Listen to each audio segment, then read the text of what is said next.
Welcome to the 59th episode of the Hail Married podcast. I'm A. Toves, and as always, I'm joined by my husband, the Toves. We're back to preview the I-35 rivalry game with Texas State. Let's get started.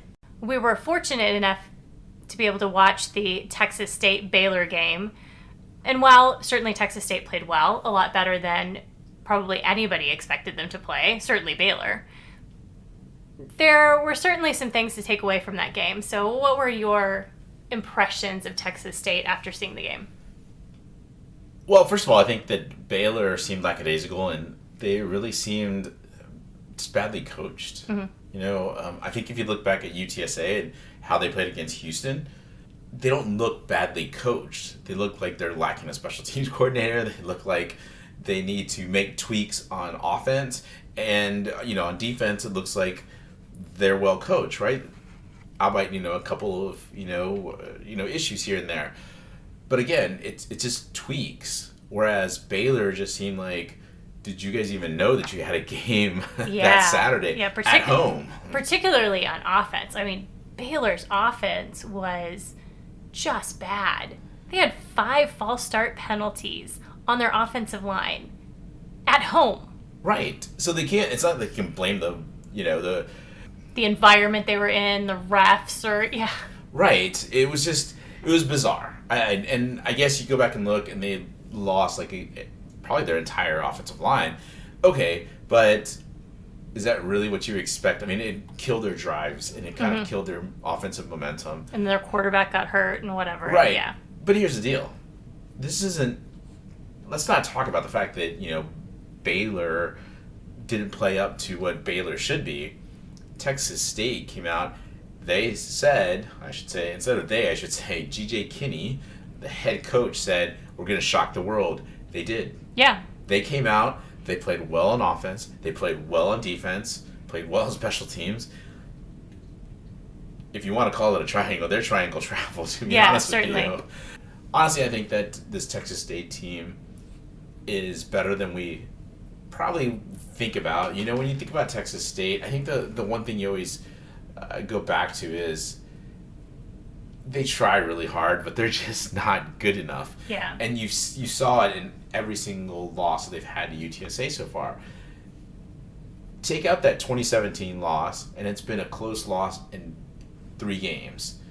That 2017 loss in San Marcos, they went up against a UTSA team that was hungry, that was honestly really good defensively, and there was nothing they could do to match UTSA's energy. Here's my concern. Can UTSA match Texas State's energy when they come into town on Saturday? Yeah, I mean, it's fair to say this is the most talented Texas State team UTSA has ever faced. I would say so.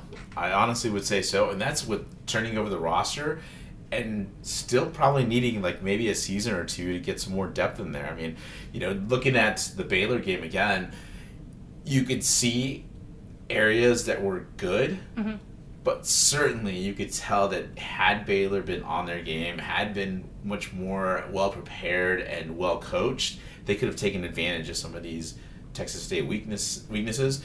And really, I think it would have still been a close game, but they would have staved off that upset. Yeah, so let's talk about their offense. Interestingly, if you look at their roster, I think one of the things that's kind of interesting about Texas State is that they list how many starts they've had. And on their roster, every single person that's starting has 1, meaning they were a brand new roster last game. This is their second game playing together. Once again, it's like you wipe the slate clean, and you've got a whole new offense out there. I was pretty much like, if you had asked me this question or told me that they would have come out and they played really well against Baylor, I would have been like, would have shrugged my shoulder during the summer and been like, okay. But what I saw in terms of how they executed was actually, I think, incredibly respectable in terms of the fact that, they've got a new system they're learning. Outside of the offensive linemen, there's not like they brought over the incarnate word offense, entirely their offensive skill players over. They just brought over that offensive line. So, that certainly helps in the scheme of things. But I think it all starts, of course, with TJ Finley, right? Their massive quarterback. As if we didn't face a large quarterback against Houston. Yeah, to me, when I watch Finley, he reminds me a lot of Lowell Narcisse. And somewhere between 2019 Lowell and like BYU Lowell. Like, not quite that good as BYU 2020 Lowell, but definitely he's got a strong arm. He's a big guy. He's shifty. He can run. And he's hard to take down. He is. However, this UTSA defense showed that it can bring down a big quarterback, and they chased down Donovan Smith quite a bit in Houston. The key, I think, here is the fact that I believe, at least from what I've seen, that TJ Finley is a much better passer than Donovan Smith. I think Donovan had some clear passing lanes at times, and he took advantage of them. But for the most part, it didn't feel like he could pick apart a defense.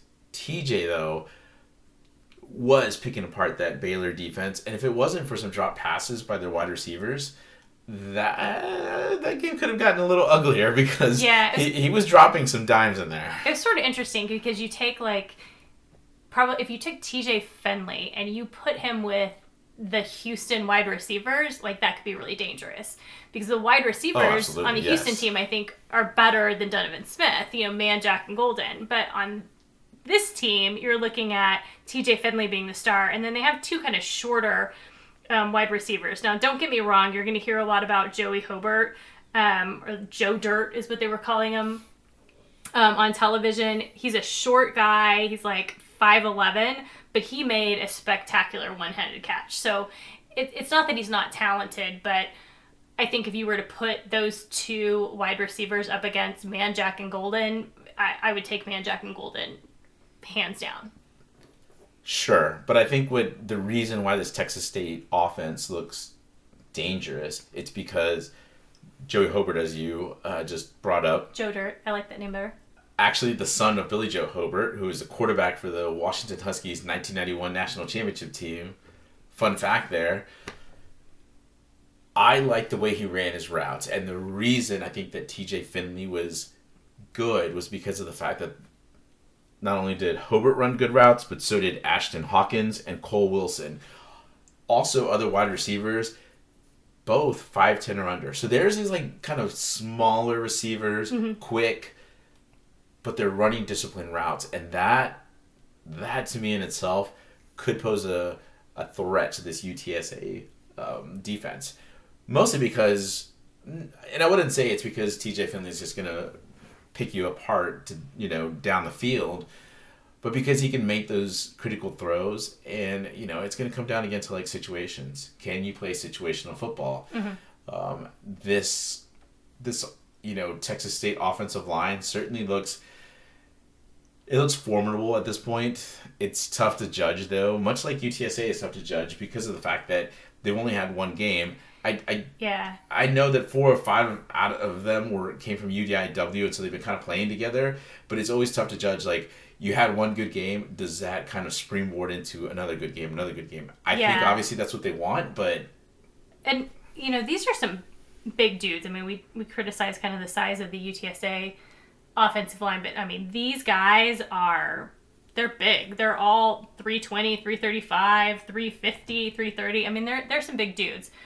They seem like they could definitely bully Baylor's defensive line, which is a little bit surprising. But, given their size, I'm just interested to see how they go up against UTSA's defensive line and who wins at that line of scrimmage.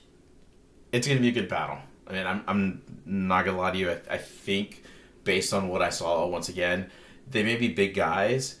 I would ask the same question if I was a Texas State fan. I would say, are these guys too big to be playing the type of offense that you're running? Because it's an up-tempo, team. So, I would say, look, you'd have to watch out for these injuries. And that's the thing, is that we talked about, and what I set the foundation here for was, yes, they turned over their roster, but they're kind of skin deep. They don't have like 2 or 3 guys, kind of like UTSA does.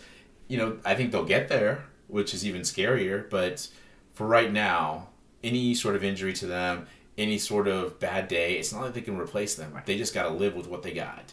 And, that's just, again, I'm trying to find things to pick apart on this offense, but again, if I was a Texas State fan, I'd be feeling pretty good because, like I said, I think Mac Leftwich, who is their offensive coordinator, has put together an offense that looked crisp, looked a whole lot better than an offense should look in the first week of the season. Hopefully that, if they keep getting better, I'd be happy for them.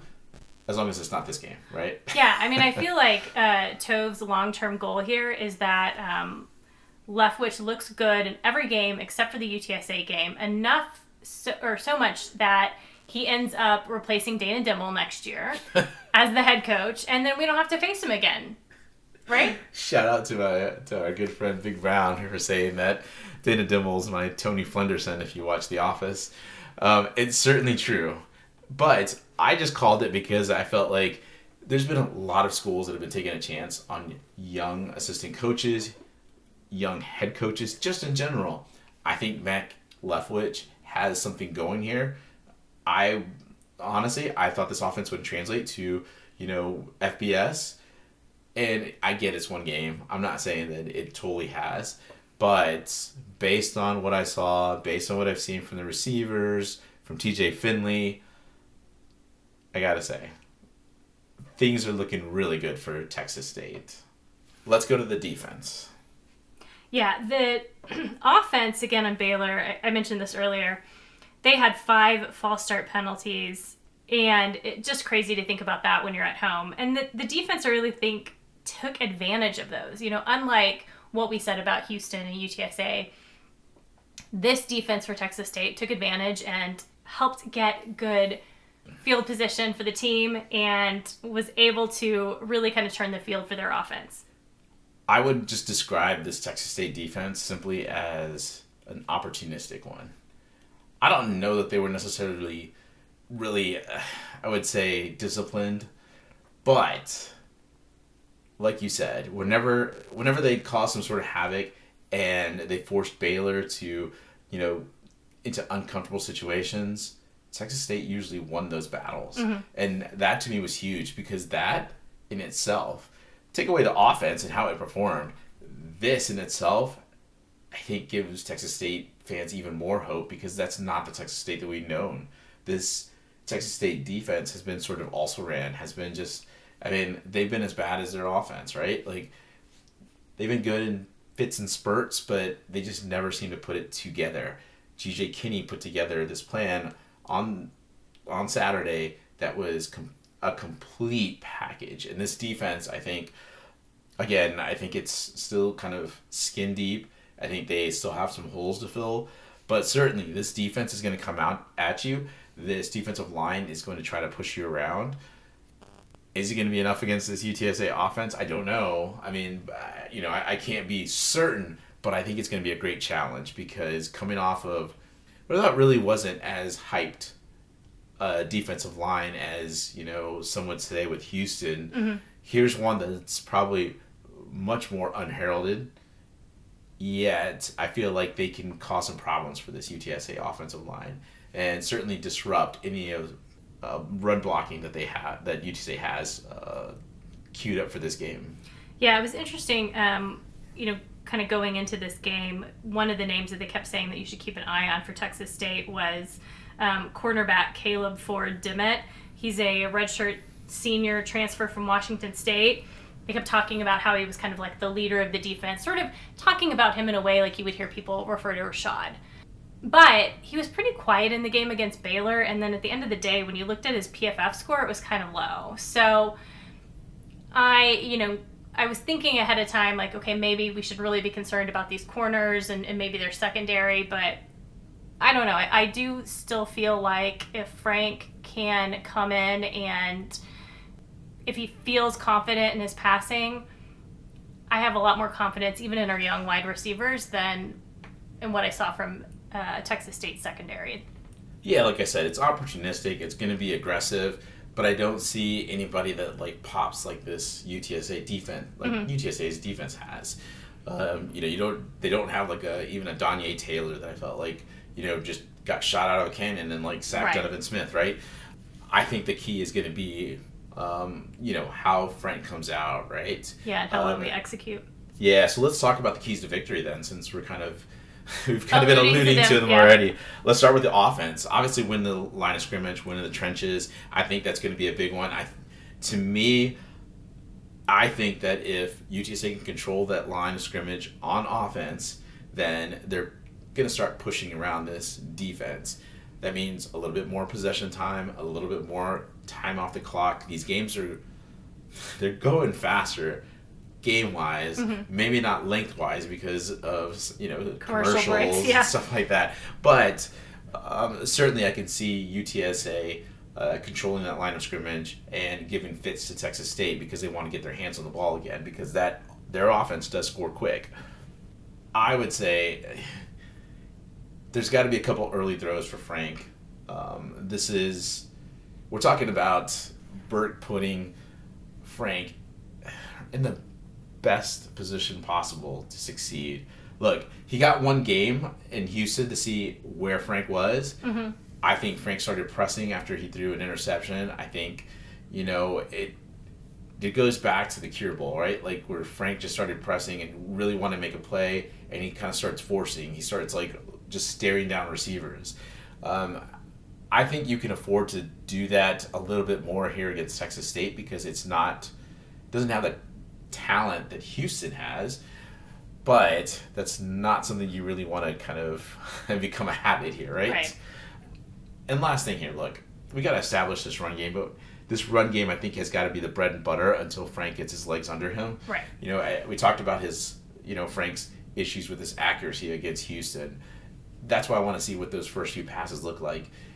If he's not hitting these receivers in stride, if he's kind of sailing the ball a little bit, this run game has to be the focal point of this offense. TJ Kinney knows that. This isn't like a secret that, we're saying right now that other, opposing teams haven't already started to figure out. On defense, look, they're going to have their head on the swivel. There's a lot of kind of isolation plays and misdirection that really this Texas State offense kind of feeds off of. And if UTSA isn't watching where they're at, they're going to get put in situations where they're one-on-one. Here's what I think, though, is that if you're going to put a Texas State wide receiver, no matter how good Joe Dirt is, I think he's going to have trouble against some of these UTSA secondary because of the fact that I think the talent level is just a little bit higher in terms of the secondary. So it is, I think, going to be a little bit more difficult for Texas State to execute, but that doesn't mean that they can't. It doesn't mean that they can't. I'm just saying, I think it's just going to be much more difficult than they had against Baylor. Again, winning the trenches is another key. Obviously, winning this line of scrimmage is, it's paramount for any sort of game, any sort of team. But I think, in particular for this game, we really want to just sink Texas State right away, deflate them, right? Mm-hmm. So. The last thing is, as great as that defense played against Houston, would like to see them create and capitalize on some turnovers, right? You kept wanting a pick six so much because you thought that it would get UTSA started. Mm-hmm. And there were 2 fumbles. Texas State had 2 fumbles against Baylor. So, as much as we've talked about how poorly Baylor executed, keep that in mind. This is an opportunity for UTSA to create additional turnovers. I agree, and I think that's what gives a little bit more hope, because I think overall another key here is just going to be the turnover battle. Mm-hmm. I think that UTSA is not going to turn over the ball as much as Texas State, and I think that UTSA is going to be in more position to take advantage of these turnovers. So let's do is it way too early? It feels like it's not way too early since we're not doing it on a Sunday. It's a little more just too early prediction. Yeah. I'll let you go first. Well, certainly the line opened at 12 points, and I don't think it's going to be that type of game. I would love for UTSA to beat Texas State by, 12 to 14 points, but I just don't think that's realistic. Your heart would take it much better, right? Yeah, my heart would totally love that. But, at the end of the day, my initial gut at the beginning of the season was that I didn't think GJ Kinney was going to have this team really ready to play just because he has so many transfers. I mean, I think he has the second most transfers on this team compared to, second only to Prime, right? And so I was thinking, okay, well, this is going to be a tough game in 2024. But, obviously he got this team to gel against Baylor. So, good for them. However, I think it was pretty clear that Baylor came out, like you said before, they weren't ready to play. They underestimated Texas State, and they just didn't show up. I think Texas State is better than expected, but I don't think they're great. Not yet. I'm confident that our defense is going to show up just like they did against Houston and not allow Texas State to score as many points as they did against Baylor. I'm going to trust that Burke is going to do a better job scheming around Frank, and that we'll be able to get our run game going again. Looking for Kavorian, Rocco, and Robert Henry to have big games this time. Regardless, I think this is going to be close. Like I said, I think I'm going to have more than one high heart alert on my Apple Watch, unfortunately. But I do think that our team is going to come out in the Dome ready to play and ready to win. So give me UTSA 31-27. All right. Look, I was quite optimistic about UTSA's record when we first started this whole thing. I was looking at a 10-2 record overall just in the regular season. I still think this team is capable of a 10-2 record. They might just have to grind a little bit more than I thought they would have to, because this wasn't one of the losses that I thought. The Houston loss was not one that I thought that would be on their schedule. Look, I didn't agree with the large line that came out. I thought that was way too large. I'm like, I don't think you guys saw what happened in Waco. This Texas State team is for real, and when you're playing a rival, those games can be just up in the air and can be just whatever, right? Like we've seen it. We've talked about this with North Texas as well, right? And these games with Texas State have been too close before. Correct. Like I said, only one was a blowout. That was 2017. Other than that, they've been close.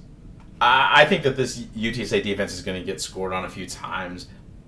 But I think, as I mentioned before, this Texas State offense looks like it'd be a little turnover prone. So I feel like there's going to be a few turnovers coming on, and it's going to be UTSA creating said turnovers.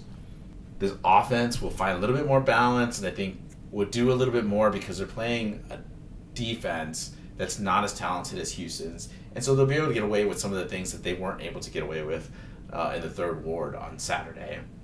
This is Frank Harris's last home career season opener. First of all, take that in for a second. If you're going to tell me that he's going to have a bad game on the last home opener of his career, I can't believe it. Even though we saw what we saw last Saturday. I think Frank bounces back. I think he has a pretty good game. Again, not up to Frank standards, but I think he figures some things out with Justin Burke. I think there's going to be a lot of questions if UTSA loses one, but those can be put on the shelf right now for the time being. Give me UTSA 31-30 over Texas State in a nail-biter. Okay. Before we go, it was announced recently that local philanthropist Harvey Nahum had donated $2 million to UTSA football. $1 million is pledged and available for this year, and another $1 million pledged for 2024. The interesting part of this donation is that Coach Traylor has the sole discretion for how these funds will be used. He's hinted that he'll use the funds for recruiting, assistant coaches' salaries, and nutrition, but he kind of said in his media day today that, they haven't quite figured out exactly what they're going to do with that funds yet. So this was obviously a huge donation for UTSA, for the football program in particular.